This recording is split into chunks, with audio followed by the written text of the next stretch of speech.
प्रयागराज में हम इस समय उपस्थित हैं।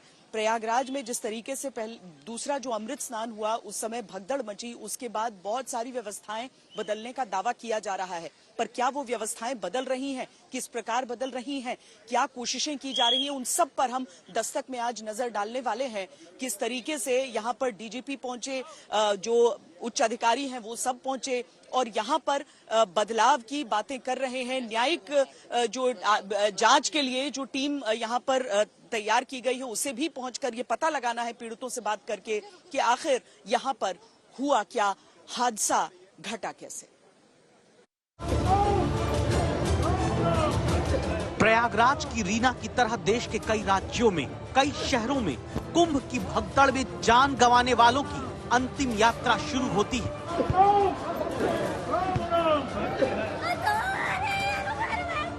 ऐसे ही देश के कई शहरों गांवों में लोग आंसुओं के साथ उन्हें विदा करते दिखते हैं, जो कुंभ में पुण्य स्नान करने गए, लेकिन करोड़ों की भीड़ के बीच बद इंतजामी के पाप ने भगदड़ में मार दिया।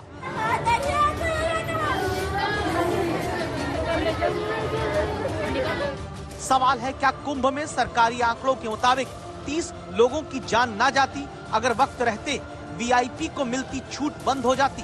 क्या कुंभ के आयोजन पर मौत का काला दाग न लगता अगर भगदड़ के बाद उठाए गए कदम पहले ही ले लिए गए होते?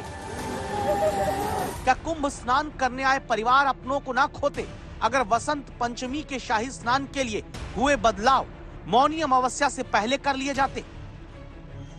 महाकुंभ को 18 दिन बीत चुके हैं, 29 करोड़ से ज्यादा लोग स्नान कर चुके हैं। मौनी अमावस्या के भगदड़ के अगले दिन यानी गुरुवार को ही 1.25 करोड़ लोग शाम 4 बजे तक डुबकी लगा चुके हैं। अधिकांश लोगों की जो इच्छा रहती है वो ये रहती है कि वो संगम में ही। आपका स्नान हो गया? हाँ दीदी हो गया स्नान। भीड़ भाड़ आप सुनी थी यहाँ पे भगदड़ हो गया है, तब भी भगदड़ हो गया। हाँ, फिर भी आ गए। क्यों? नहाने के लिए माता के जरूरी। हाँ दरबार में। अच्छा, आप लोग का हुआ स्नान? हाँ जी, जी कल भी नहीं, आज कल तो बहुत ज्यादा था, दिक्कत था, तो हाँ हम लोग कल नहा भी नहीं पाए थे, तो हम हाँ कल की बात दिन से हम यहाँ पे खड़े हैं, लेकिन जैसी भीड़ हो गई वैसे हम बाहर चले गए। 12 बजने से जैसे कांटा पार हुआ सारे एक ही बार में उठ गए स्नान करने के लिए, और सबों का नजर इसी मोड़ पर था। एकदम सब कोई एकदम आके संगम पर आके पहुँच गया, तो उसमें जो कमजोर थे वो दबने लगे। एक भीड़ मौनी अमावस्या पर आई, करोड़ों लोग आगे वसंत पंचमी पर जुट सकते हैं। अब भी लोग लगातार स्नान कर रहे हैं, लेकिन वसंत पंचमी के अगले अमृत स्नान को लेकर कुंभ के जिम्मेदारों की नींद तब टूटी है जब मौनी अमावस्या की रात भगदड़ में 30 लोगों की मौत हो गई। महाकुंभ में व्यवस्थाओं की जिम्मेदारी निभाते रहे लोगों की लापरवाही वाली छाया अगले शाही स्नान पर ना पड़े, इसीलिए मुख्यमंत्री के आदेश पर लखनऊ से उड़ा हेलीकॉप्टर प्रयागराज में लैंड होता है। मुख्य सचिव मनोज सिंह, डीजीपी प्रशांत कुमार उतरते हैं। कुछ ही देर में उत्तर प्रदेश के 2 सबसे बड़े अधिकारी संगम किनारे उसी जगह पहुंचते हैं जहां मंगलवार बुधवार रात मौत की चीख पुकार भगदड़ के बीच मची। इसके बाद भगदड़ वाली जगह पर पुलिस के वॉच टावर पर मुख्य सचिव और डीजीपी दोनों चढ़ जाते हैं। उतरने के बाद बताते हैं इनके आने का मकसद क्या है। वसंत पंचमी का स्नान है, उसको किस तरह से किया जाए, किस तरह से बेहतर सुविधाएं दी जाए, इस संबंध में हम लोग यहाँ आए थे। इसके अतिरिक्त हम लोगों ने जहाँ पर एक घटना हुई थी, बकरी की बात हुई थी, उसको देखा। बसंत पंचमी को लेकर सर किस तरीके से नई रूपरेखा बेहतर होंगी और इस तरह की कोई घटना न हो, इसके लिए प्रयास किया। अगले शाही स्नान से पहले जिस सुधार की बात सबसे जरूरी मानी गई वो है कुंभ को वीआईपी कल्चर से मुक्त रखना। वीआईपी कल्चर यानी फलाने जी, धिमाके जी, वो वाले नेताजी, ये वाले सर जी, यहाँ वाले साहब जी, वहाँ वाले रिटायर्ड अधिकारी जी, फिर चाहे वर्दीधारी या खद्दरधारी, कोई भी अपने अपने घर वाले नाते रिश्तेदारों के लिए यूं वीवीआईपी वाला हूटर हॉक कर आम जनता के बीच से कुंभ क्षेत्र में नहीं चलेगा। मतलब अब कुंभ में वीआईपी कल्चर नहीं दौड़ेगा। ये नहीं होगा कि कुंभ मेला में वीआईपी का अलग रास्ता होगा जो खाली दिखेगा केवल किसी माननीय या माननीय के किसी करीबी के लिए, और जनता भीड़ में धक्का धूल और कुव्यवस्था का धोखा खाते चलेगी, जिसकी तस्वीरें 28-29 जनवरी की रात भगदड़ से पहले कई बार आती रही और लोग कुंभ में हावी रहे वीआईपी कल्चर के खिलाफ आवाज उठाते रहे। सुबह से बाल बच्चा लेकर आदमी परेशान है। से भी लोग जा रहे हैं, यह भी है, उधर भी लोग भी जा रहे हैं, लेकिन सब लोग रिक्वेस्ट कर रहे हैं, बेकार बहस कर रहे हैं, बेकार बहस कर रहे हैं हमसे। आप जब बता रहे हैं ऐसा नहीं होता, बोल देना चाहिए कि वीआईपी लोग आएगा और आम पब्लिक लोग दर्शन नहीं कर पाएगा तो लोग नहीं आएगा, इतना थक के क्यों आएगा? आप भी रिटायर हो गए, हम लोग घूम रहे हैं। 4 बजे से ये व्यवस्था है, बताइए 4 बजे से कोई व्यवस्था नहीं। और इतने पुल बने, 30 पुल बने, 30 पुल की ये व्यवस्था है कि मैं 4 बजे से घूम रही हूँ, मेरी 15-20 किलोमीटर गाड़ी खड़ी हुई है। थोड़े आगे जाइए भाई, वीआईपी क्यों जा रहा है? क्या वो इंसान है? हम इंसान नहीं है क्या? हम पब्लिक को आने थे, 20 मिनट खड़े हुए हैं, निकल नहीं पा रहे हैं कुंभ में से। क्या ऊपर नेता को दिखाना है कि इतनी भीड़ हम कुंभ में आई है? किसकी वजह से इतने सारे पुल किनकी वजह से बना है? पब्लिक के पैसे से बना है, और क्यों आने दे रहे हैं? अगर वीआईपी के लिए है तो पुल ही ना रखे। संभव है कि कुंभ मेला की अब तक जिम्मेदारी संभालते रहे मेलाधिकारी विजय किरण आनंद और डीआईजी मेला वैभव कृष्ण को अंदाजा हो गया था कि वीआईपी लोगों को मिलती छूट का गुस्सा भगदड़ के बाद इन्हीं पर उतारा जाएगा। साधारण लोग मरे हैं ना, बहुत साधारण, कोई सेलिब्रिटी नहीं है, कोई वीआईपी नहीं है। आपने धर्म में इतनी बड़ी हिरार्की कर दी। एक तरफ भी वीआईपी दर्शन, बढ़िया खुली जगह, गाड़ी वहां तक जा रही है, दूसरी तरफ किलोमीटर के किलोमीटर पैदल चल के लोग आ रहे हैं। वीआईपी आते हैं, केंद्रीय मंत्री आते हैं तो पूरा एरिया बंद होता है, तो उससे भी प्रेशर आता है ना व्यवस्था के ऊपर, और भीड़ बढ़ जाती है। मैं मानता हूँ ये प्रशासन ने की हुई हत्या है। इसीलिए भगदड़ के बाद प्रेस कॉन्फ्रेंस करने आए दोनों बड़े अधिकारी सबसे पहले वीआईपी प्रोटोकॉल पर ही अपनी सफाई देते हैं। आज मेला पुलिस ने, मेला प्रशासन ने कोई भी वीआईपी प्रोटोकॉल एंटरटेन नहीं किया। जो भी मुख्य स्नान पर्व हैं, आगामी जैसे बसंत पंचमी का भी एक पर्व है जिसमें बहुत ज्यादा भीड़ होती है, उस पर भी कोई वीआईपी प्रोटोकॉल हम लोगों के द्वारा एंटरटेन नहीं किया जाएगा। 29 जनवरी को वीवीआईपी मूवमेंट भले न होने का दावा प्रशासन करे, लेकिन उससे पहले कई चूक ऐसी हुई हैं जिनकी वजह से भगदड़ मचने का दावा होता है। जांच न्यायिक आयोग जरूर करेगा। इस तस्वीर को ही देखिए, इसमें संगम के पास आने वाले और लौटने वाले दोनों एक ही रास्ते पर दिखते हैं। भगदड़ में फंसने वालों, अपनों को गंवाने वालों का दावा रहा है। एक ही रास्ते पर दोनों तरफ से भीड़ के बढ़ने से भगदड़ मची। 2 गवाही सुनिए।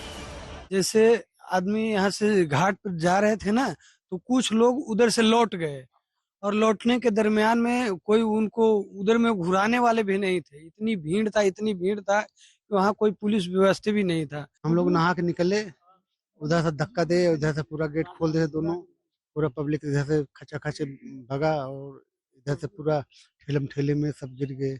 इसीलिए वसंत पंचमी के अमृत स्नान से पहले तय ये भी हुआ कि मेला क्षेत्र में वन वे व्यवस्था लागू कर दी गई, यानी किसी भी रास्ते पर 2 तरफ से लोग अब आ और जा नहीं सकते। कुंभ में अब नए नियम लागू कर दिए गए हैं। एक तरफ जाने का रास्ता और दूसरी तरफ आने का रास्ता। प्रशासन का कहना है कि अब केवल एक दिशा से लोग आएंगे और दूसरी दिशा से लोग जाएंगे। इसके साथ ही साथ अब इस रास्ते के आगे से कोई गाड़ी अंदर नहीं आएगी। गाड़ियां इससे पहले ही रोक दी गई हैं। अब केवल एम्बुलेंस, पुलिस की गाड़ी, प्रशासन की गाड़ी, इमरजेंसी व्हीकल्स आएंगी, और केवल उनमें जब अधिकारी हो। अब वीवीआईपी पासेस सब यहाँ रद्द कर दिए गए हैं। दस्तक देता सवाल अब यही है, सब कुछ याद तभी क्यों आया जब 30 जान चली गई? क्या यही बदलाव पहले नहीं किए जा सकते थे? अगर हाँ किए जा सकते थे तो पहले जिनकी वजह से ये बदलाव नहीं हुए और भगदड़ मची, क्या उन्हें लखनऊ से चलकर प्रयागराज आने वाला न्यायिक आयोग चिन्हित करेगा? दस्तक देता सवाल ये है कि क्या वाकई जिम्मेदारी तय की जाएगी? जिस पर जिम्मेदारी तय की जाएगी उन्हें किसी प्रकार की सजा मिलेगी, क्योंकि न्यायिक आयोग का गठन हुआ है, जांच होगी अभी, लेकिन इससे पहले भी 2 बार जांच हुई है, लेकिन किसी का नाम सामने नहीं आया है। क्या 2025 की भगदड़ के जिम्मेदार सजा पाएंगे? ये सवाल पूछना इसलिए जरूरी है क्योंकि 1954 में कुंभ की भगदड़ हो या फिर 2013 की कुंभ में प्रयागराज रेलवे स्टेशन पर मची भगदड़, लोगों की मौत के जिम्मेदारों को पहले सजा नहीं मिली। फैसला अब लखनऊ से चलने वाला ये न्यायिक आयोग करेगा। शुक्रवार को जो प्रयागराज पहुंचेगा और 1 महीने में जांच करके बताएगा किसकी वजह से, कैसे, किन हालात में भगदड़ हुई है, मौत हुई है। तो न्यायिक जांच जो है इस पूरे मामले में शुरू हो गई है, जो कि आयोग गठन किया गया है वो हमारे साथ है। आप देख सकते हैं इसमें पूर्व जज हैं और पूर्व आईपीएस, पूर्व डीजी हैं, पूर्व आईएएस हैं। आप लोग सर किस तरीके से पूरे जांच को करने वाले हैं, क्या कुछ कहेंगे? हम स्थल निरीक्षण करेंगे, उसके बाद सब जांच करेंगे, तभी कुछ कहेंगे, उसके पूर्व नहीं। कारण देखने हैं, परिस्थितियां देखनी है और सुझाव देने हैं कि ताकि दोबारा रिपीट ना हो। लखनऊ में जांच का जिम्मा संभालते न्यायिक आयोग के 3 सदस्य आज तक को ये बताते हैं कि ये जांच करेंगे किस कारण से भगदड़ मची, किस हालात में भगदड़ से मौत हुई और ऐसा क्या किया जाए जिससे आगे कुंभ में कोई भगदड़ ना हो। निश्चित तौर पर न्यायिक आयोग इस बात को उन अधिकारियों से भी समझेगा, पूछेगा जिनके कंधे पर कुंभ मेले की पूरी जिम्मेदारी है, जैसे वैभव कृष्ण डीआईजी। ये अब बसंत पंचमी के शाही स्नान की तैयारी में जुटे दिखते हैं। इतने व्यस्त हैं कि मीडिया की तरफ से तैयारियों पर सवाल को लेकर कहते हैं, जल्दी कर लो, बार बार नहीं बोलूंगा। इसके अलावा फिर बाइट मत लीजिएगा।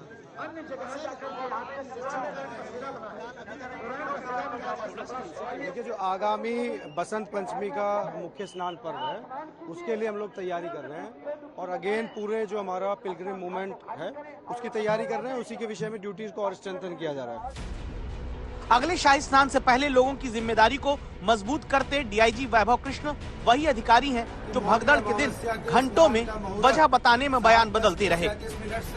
शुरू हो रहा है। घटना सुबह हुई थी, उसमें क्या जानकारी सामने आई है, किस तरीके की पूरी तरह? देखिए, यद्यपि अभी डिटेल सारी उसकी आनी बाकी है, लेकिन अभी जो प्रारंभिक रूप से हम लोगों ने बात की है अपने भी लोगों से जो वहाँ पे ड्यूटी पे थे और जो और लोगों से, तो संभवतः इस तरीके की घटना रही है कि एक चेंजिंग रूम के गेट से कुछ भीड़ टकराई और उससे वो गेट गिर पड़ा उनके ऊपर, जिससे पैनिक उत्पन्न हो गया। क्योंकि गेट पे जो घाट होता है उस पर स्थिति ऐसी रहती है कि कुछ लोग कपड़े उतार रहे होते हैं, कुछ लोग उस प्रक्रिया में होते हैं और जगह कम होती है, तो कोई भी पैनिक जो है वहाँ पे हादसा कर सकता है।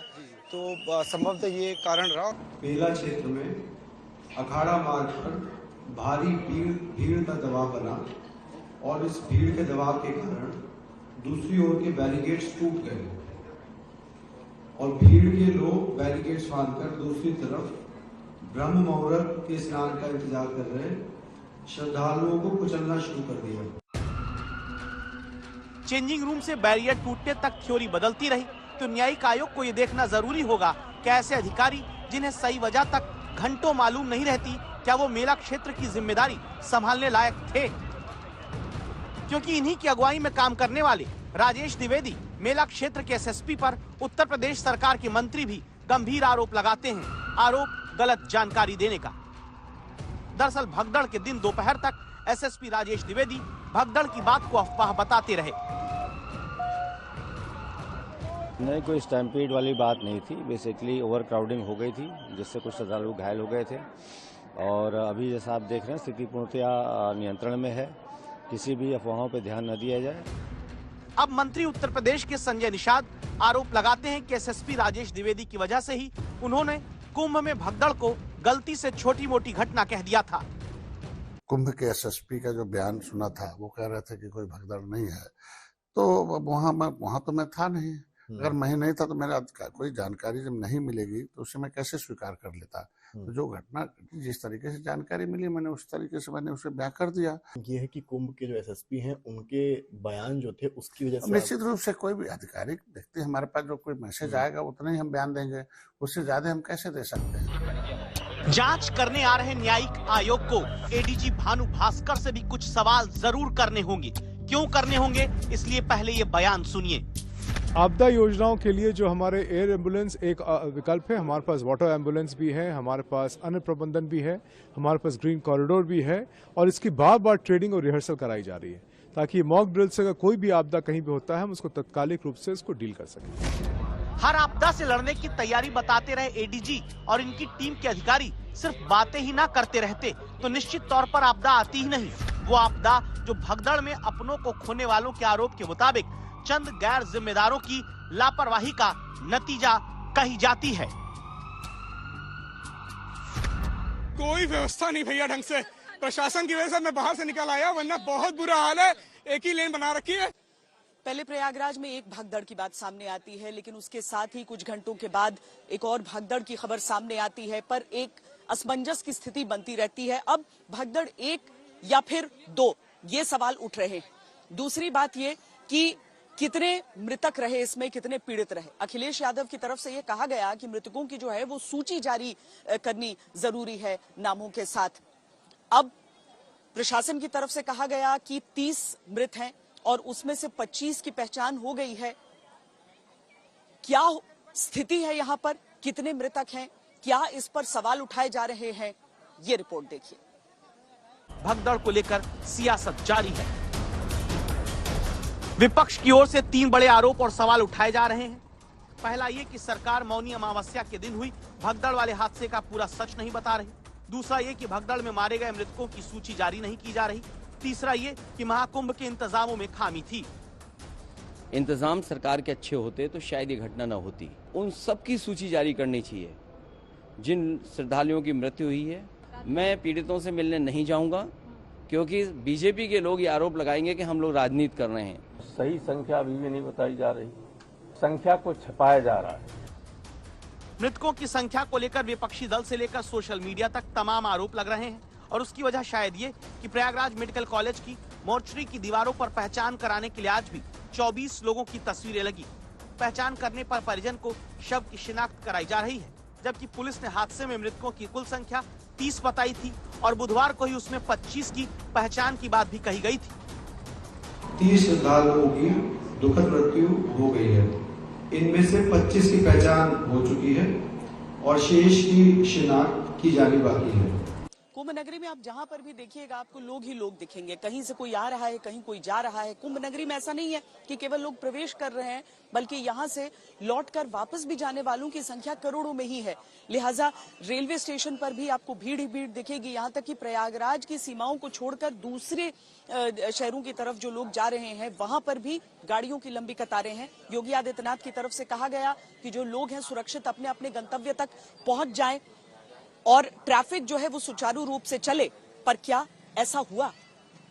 इस वक्त हमारी मौजूदगी प्रयागराज जंक्शन पर है। आप देखिए प्लेटफॉर्म नंबर 1 है। तस्वीरें आप देखिए किस तरह से जो है लोगों का हुजूम उमड़ा पड़ा है और ये तमाम लोग जो हैं वो अपने अपने घरों को लौट रहे हैं। जल्दी है घर जाने की। लाखों की तादाद में ये जहां तक आपकी नजर जाएगी बस रेल यात्री ही दिखाई दे रहे हैं। बस जल्दी है कि किसी तरह से ये लोग अपने घरों को पहुंचे। रेलवे ने बहुत अच्छी व्यवस्था की है, अरेंजमेंट किया है कि प्लेटफॉर्म पर ओवर क्राउड ना हो। इसके लिए पैसेंजर्स को पहले ही कुछ दूरी पर रोक दिया जा रहा है और उसके बाद जब यात्री की ट्रेन आ रही है जिस दिशा की, उस दिशा में उन यात्रियों को रवाना किया जा रहा है। और लोगों को अब स्नान के बाद ये लग रहा है कि हम किसी भी तरह से घरों को पहुंचे। आरपीएफ यहाँ पर जब भगदड़ मची उसके बाद उस समय जितने संत थे, जितने अखाड़े थे, सब अमृत स्नान के लिए निकलने को थे। उस समय प्रशासन ने उनसे आग्रह किया कि आप सब न निकलें, अपनी जगहों पर रहें, कुछ देरी हो सकती है, तो रद्द कर दिया गया। वो संत समाज ही था जिसने इस आग्रह के बाद पहले विराम लगाया अपने अखाड़ों के स्नान के लिए निकलने को, और फिर यही संत समाज था जो उस परंपरा को जीवित रखने के लिए स्नान के लिए आगे निकला। लेकिन जनहित को ध्यान में रखते हुए अखाड़ों का आकार बहुत छोटा करके स्नान के लिए सब पहुंचे। अब अगले अमृत स्नान से पहले क्या संत समाज और अखाड़े सब आश्वस्त हैं सरकार के उस आश्वासन को लेकर कि सब कुछ सही और सुचारू रूप से हो जाएगा? अब बसंत पंचमी के स्नान को लेकर किस तरह की तैयारी संत समाज की तरफ से हो रही है? क्योंकि अब उसके साथ एक तरह से संपन्न होगा आप सबके लिए भी, और यहाँ से धीरे धीरे जो संत समाज है वो भी वापसी का रुख करने लगेगा। लोगों के पास तो समय 26 तक है। आपको लगता है कि जो एक ही तिथि पर सब आने का प्रयास करते हैं, लोगों को आप क्या कहेंगे, श्रद्धालुओं को, कि कितना उनके पास समय है? कभी भी स्नान महाकुंभ में करें तो क्या उतना ही पावन, उतना ही? नहीं, मैं कहना चाहूंगा जितने भी हमारे श्रद्धालु जो देश विदेश से आए हैं, जो हमारे, आपने देखा होगा इस समय हमारे प्रयागराज में पूर्व पश्चिम उत्तर दक्षिण जहां भी आप देखेंगे, कहां से आया, जम्मू से आया, कहां से आया, गोवा से आया, कहां से आए, कर्नाटक से आए, कहां से आए, त्रिपुरा से आए। मैं समझता हूँ चारों दिशाओं का संगम यहाँ महाकुंभ में है। और आपने देश विदेश से भी आपने देखा होगा, अमेरिका, जर्मन, जापान, वहां से भी हजारों की संख्या में श्रद्धालु प्रयागराज में है। और हम कहना चाहेंगे कि हमारा जो आस्था का पर्व इसमें आपको आना चाहिए। और 140 साल के बाद ऐसा महाकुंभ हुआ है और सबको आना चाहिए। और मैं ये अपील करना चाहूंगा कि जितने हमारे श्रद्धालु हैं सभी बसंत पंचमी पे आए। ऐसा कुछ नहीं, आप मत डरें। लोगों ने प्रचार जो किया है ये झूठ है, क्योंकि कहीं लोग हमारे विरोधी है, वो नहीं चाहते कि सनातन हमारा जो महाकुंभ हो। और लोगों ने प्रयास किया था कि हम महाकुंभ को बदनाम कैसे करें। आपको याद में दिलाना चाहूंगा, जब हम यहाँ आए थे लोगों ने हमें टारगेट शुरू किया था, टारगेट करना शुरू किया था कि ये पापी लोग हैं, इसीलिए गंगा में स्नान करना चाहते हैं। कई लोगों ने ये कहा था कि ये वक्फ बोर्ड की भूमि है। नाना प्रकार के लोग, जितने भी दल है, सब ने अपना अपना विरोध किया था। तो मेरा मानना है कि एक इस महाकुंभ को उनकी जो नजर है वो लग गई। और दूसरा ये प्रयास किया गया कि अभी भी प्रयास किया जाता है सोशल मीडिया पे कि इस महाकुंभ को बदनाम कैसे किया जाए। मैं यही कहना चाहूंगा कि जितने भी श्रद्धालु आना चाहते हैं वो आए। और जहां भी आपको गंगा जी दिखाई दे रही है, गंगा जी की धारा दिखाई दे रही है, वहां आप आस्था की डुबकी लगाए और जो ज्ञात अज्ञात के पाप है उसका प्रायश्चित हो जाएगा। क्या व्यवस्था बेहतर होने की जरूरत है? व्यवस्था को लेकर आपकी देखिए, मैं ये कहना चाहूंगा, देखिए हम करीबन 4 महीने से यहाँ आए हुए, हमने देखा था सरकार का पूरा अच्छा प्रयास था, बहुत सुंदर प्रयास था और सरकार अपना अच्छा काम कर रही थी। हमारा मेला अधिकारी, हमारे मेला डीआईजी, मेला कमिश्नर, सभी ने अच्छा काम किया था और सभी प्रसन्न थे। सबका ये कहना था कि बहुत ही अच्छा कुंभ होगा और हमारा प्रयास था बहुत अच्छा कुंभ हो। लेकिन अचानक से ये जो देखिए, अब समस्या क्या होती है, डीआईजी ने खुद अपने हाथ में माइक लेके अनाउंस किया, बहुत भीड़ हो रही है, आप पीछे हटे पीछे हटे। लेकिन जितने भी आपको मैं याद दिलाना चाहूंगा कि आप जरा याद करना, एक बार नासिक का महाकुंभ था, उसी समय हमारे एक संत महात्मा बंगले पे बैठे हुए थे, उन्होंने चांदी के सिक्के फेंकने शुरू किए और वहां भी ऐसा ही हुआ था। वहां भी कई संख्या में लोग मर गए थे, घायल हुए थे। तो कभी कभी ऐसी घटना हो जाती है, लेकिन इसमें हम किसी को दोष दें, मैं समझता हूँ उचित नहीं। जब इतनी भीड़ होगी, जब भीड़ बैरिकेडिंग तोड़ रही है, आगे बढ़ रही है, अगर पुलिस लाठीचार्ज करती वो भी अलग बहुत बुरा मैसेज आता, उससे भी अच्छा मैसेज नहीं मिलता। इसीलिए प्रयास किया गया था कि कुंभ अच्छा हो, लेकिन अब जो होना था, जो अनहोनी होनी थी वो हो गई। अब इसके लिए क्या कह सकते हैं।